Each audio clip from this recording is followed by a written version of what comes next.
여러분은 요즘 예배에 승리하고 계십니까? 왠지 뭐 기도도 잘 안 되고 하나님께 별로 관심도 안 가고 성경 읽는 것도 또 기도하는 것도 왠지 귀찮아지고 혹시 그런 시간을 보내고 있지는 않습니까? 영적으로 다시 회복되기 위해서는요. 오늘 말씀 어떻게 하면 다시 회복의 길로 들어올 수 있을까? 어떻게 하면 다시 내가 예배자로서의 마음이 회복될 것인가?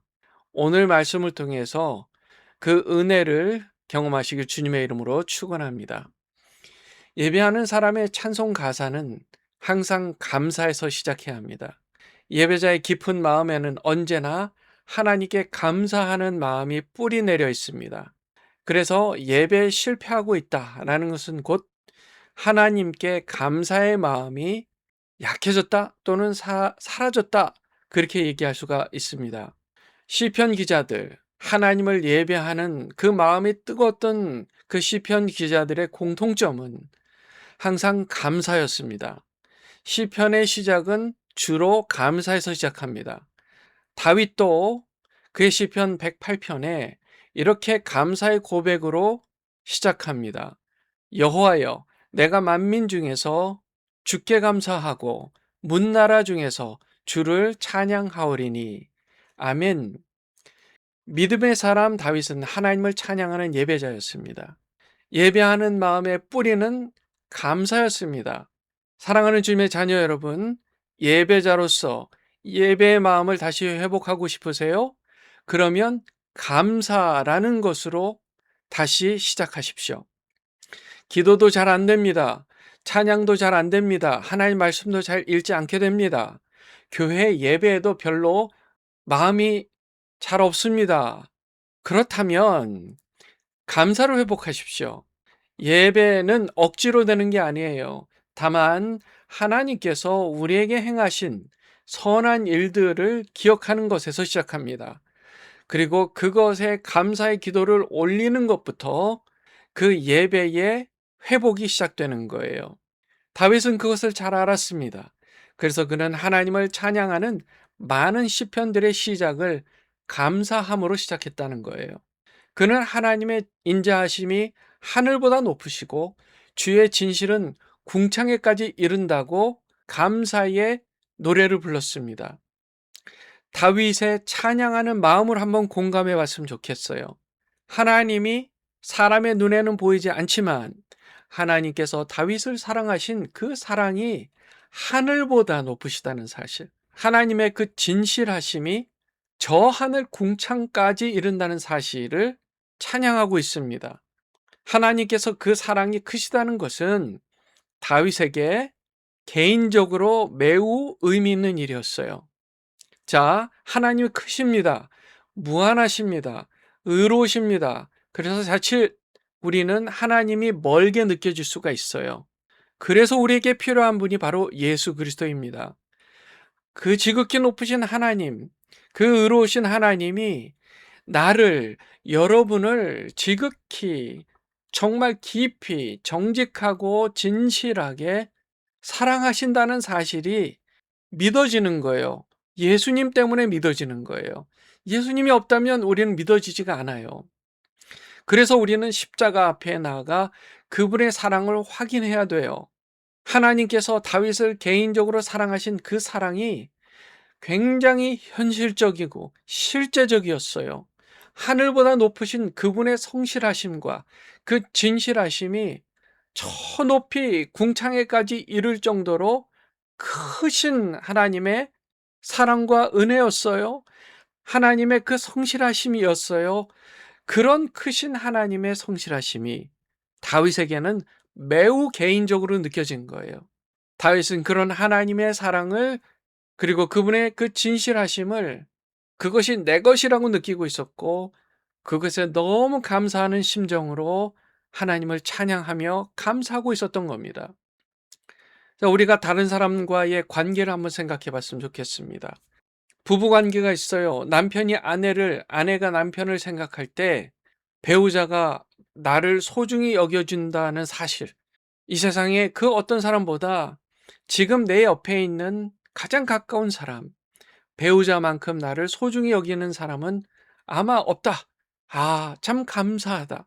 그런 배우자가 나에 대해서 그렇게 소중하게 여겨주는 마음이 참 고맙다라고 느껴보는 거예요. 또 자녀들, 특히 자녀들이 나에 대해서 부모로서 소중하게 느끼고 있는 그 마음을 공감해 보십시오. 그리고 자녀들이 그렇게 나를 소중하게 여겨준다는 사실이 정말 고맙다. 정말 감사하다. 얘들아 고마워. 여보 감사해. 그리고 교우들도 마찬가지예요. 우리가 서로 소중하게 여기며 또 저를 소중하게 여겨주셔서 너무 고맙고 감사해요. 그런 마음으로 사람들을 대한다면 그 마음이 얼마나 따뜻해집니까? 다윗이 하나님에 대해서 그 따뜻함을 느끼고 있었던 거예요. 그런 다윗처럼 우리도 하나님께 그런 감사의 따뜻한 마음을 느끼며 살아야 되는 거예요. 하나님께서 베푸신 인자와 성실하심에 대해 항상 감사의 마음을 충만하게 느끼시기를 주님의 이름으로 축원합니다. 그래서 예배자로서 회복되시기를 주님의 이름으로 축원합니다. 입을 열어 고백하십시오. 하나님, 제가 만민 중에서 주께 감사하고 문 나라 중에서 주를 찬양하오리니 주의 인자하심이 하늘보다 높으시며 주의 진실은 궁창까지 닿습니다. 이것이 바로 예배자가 하나님을 예배하는 찬송의 시인 것입니다. 그리고 나서 더 기도하십시오. 더욱 구체적으로 지금까지 지내오며 하나님께서 우리에게 베풀어 주신 감사의 제목들이 있잖아요. 거기에 대해서 하나하나 감사의 고백을 해보십시오. 그러면 예배자로서의 마음이 회복됩니다. 그렇게 시작된 예배자의 마음은 마치 한 그루의 나무처럼 감사의 씨앗이 뿌리를 내리고 그 뿌리에서 믿음이라는 줄기가 올라가고 또 생명력이 강한 잎사귀들이 무성해지고 나뭇가지에 꽃이 피고 결국 믿음이라는 열매가 맺어지는 거예요. 다윗은 그 시편 108편 13절에 이렇게 고백해요. 우리가 하나님을 의지하고 용감히 행하리니 그는 우리의 대적들을 밟으실 자이심이로다. 아멘. 믿음의 열매라는 것은 바로 이거예요. 하나님을 전적으로 의지하는 거예요. 감사의 뿌리가 결국 믿음이라는 열매를 맺게 했을 때 그 믿음이라는 열매를 맺은 사람은 하나님을 전적으로 의지함으로 용감한 믿음의 용사가 되는 것입니다. 사랑하는 주님의 자녀 여러분, 우리의 믿음이 약해질 때 가장 먼저 나타나는 증상이 하나님을 의지하는 것보다는 보이는 사람의 도움을 바라는 거예요. 보이는 물질을 의지하게 되어 있습니다. 반대로 믿음의 열매가 견실하게 열리는 사람은 하나님을 의지하고 용감해져요. 용감한 믿음의 용사가 되어갈 수 있다는 거예요. 다윗은 바로 앞구절 12절에 이렇게 고백해요. 우리를 도와 대적을 치게 하소서. 사람의 구원은 헛됨이니이다. 아멘. 강한 믿음의 사람의 그 믿음의 뿌리는 감사입니다.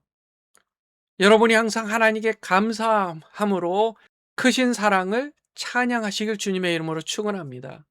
그래서 참 예배자가 되시기를 축원합니다. 그리하여 세상을 두려워하지 않고 사람을 의존하지 않고 오직 하나님만 의지하는 용감한 믿음의 용사가 다 되시길 주님의 이름으로 축원합니다. 걱정과 두려움이 떠나가며 나사렛 예수 그리스도의 이름으로 믿음의 삶을 승리하시길 축원합니다. 그러기 위해서 우리는 우리의 능력 되시는 예수님 십자가 앞에 매 순간 나아가 무릎 꿇고 주님 앞에 고백해야 돼요. 주여, 주님 없이는 저는 아무것도 할 수 없습니다. 우리가 하나님을 의지하고 용감히 행하겠습니다. 하나님께서 우리의 모든 대적들을 밟으시옵소서. 십자가 보혈의 능력으로 우리가 용감한 믿음의 용사가 되게 해주세요 라고 기도하며 하나님을 예배하는 예배자로서 매일 그리고 또 우리 함께 모이는 공예배에서의 예배에서도 승리하시기를 주님의 이름으로 축원합니다. 기도하겠습니다.